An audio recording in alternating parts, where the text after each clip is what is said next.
My sister jumped in and almost drowned her, so she left me out there. And then a snow bunny came.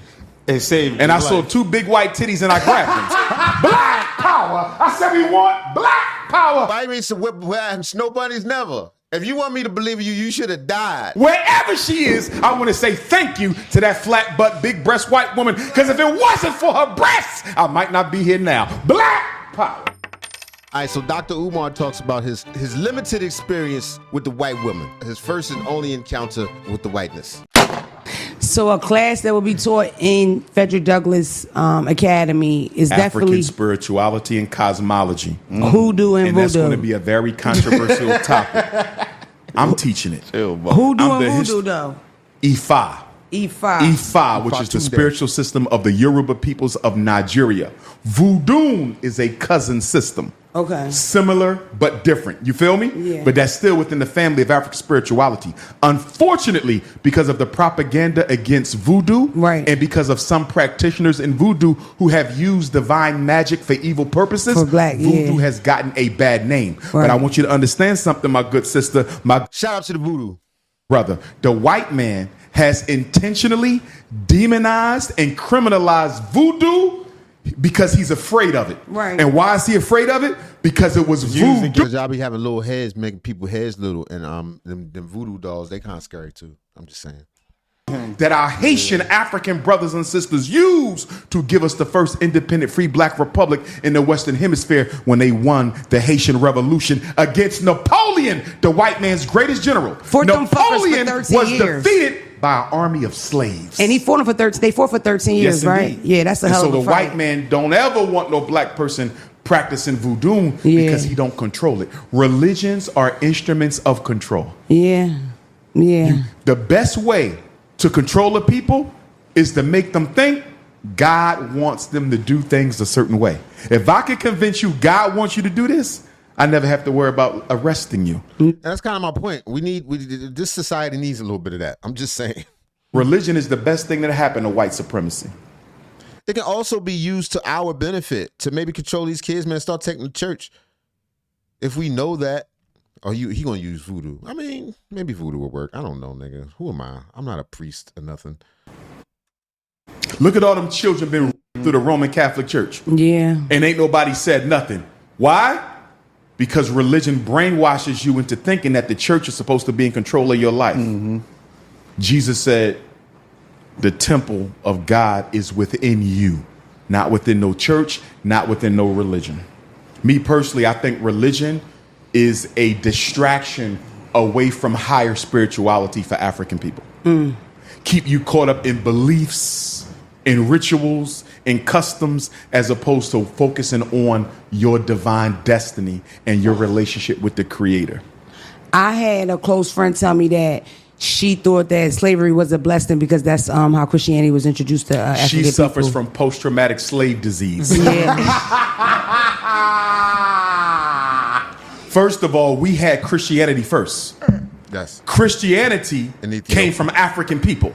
I can't. In Ethiopia. Facts. People don't want to remember that. Spent his childhood where? In Egypt. Jesus was an African.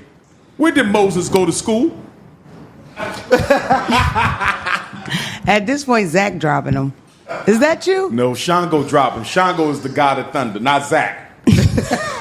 Shout out to Zach. I got an uncle named Zach. Dr. Umar, I want to ask you a little bit about your past, Talk right? to me. That's what I had a question about. Were you always just into black? Because I said you said you were raised Muslim. Yes. Right. My introduction to black consciousness came from the George G. Meade Elementary School, 18th and Oxford Street, North Philadelphia, 5 blocks away from Marcus Garvey's UNIA Liberty Hall. We had black history class in 4th grade. We had black history class in 5th grade. We also had a coexisting Black History Month public speaking contest. I entered both years. I won first place both years, and I ain't shut up since. Why do you remember that you won that at 4th and 5th grade? That's crazy. Because that was the beginning. You feel me? And then in my 6th and 7th grade year, my father took me to my first family reunion, Baltimore, Maryland. I'll never forget the family reunion. Why? Why? Because I jumped into the swimming pool at the deepest end of the Days Inn Hotel, and my sister jumped in to save me. I didn't know how to swim, but I said, you got to get over your fear. And So I you was jumped that in the type of deepest kid. water, couldn't swim. My sister jumped in and almost drowned her, so she left me out there. And then a snow bunny came. It saved And I your saw life. 2 big white titties and I grabbed them.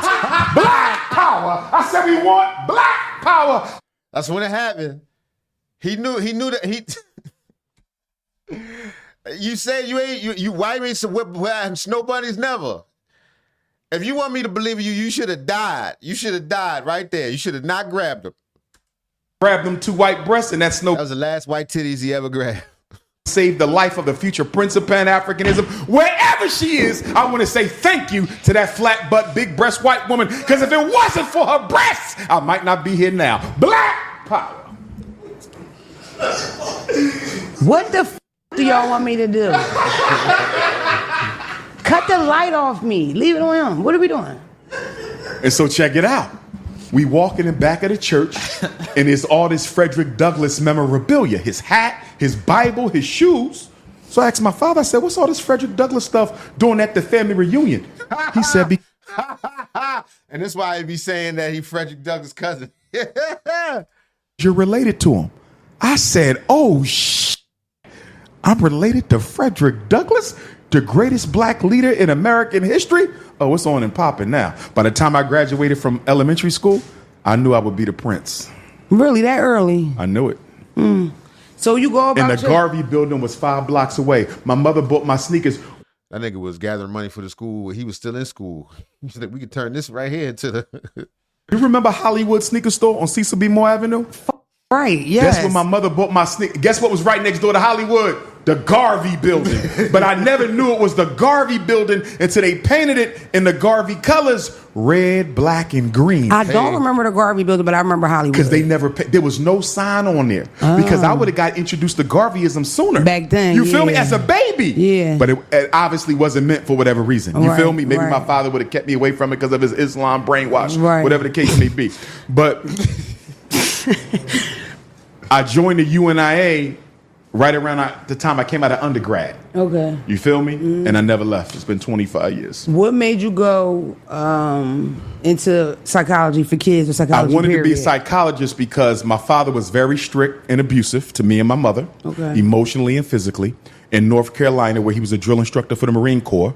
And I said, when I grow up, I'm going to be the therapist that other children can talk to if they don't have nobody else to talk to, because I'm the oldest son of 4. Okay. My mother, excuse me, I'm the oldest son of 4 from my father and 5 from my mother. Okay. Right?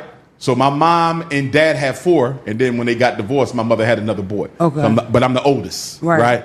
And since I didn't have an older brother, I said, I'm going to be the person that other children can talk to. And that's what led me into psychology. Right. So before I left elementary, because that was 3rd grade that I decided I want to be a psychologist. 4th and 5th grade was Black History class. 6th and 7th grade, I think it was 6, when I found that I was related to Frederick Douglass. So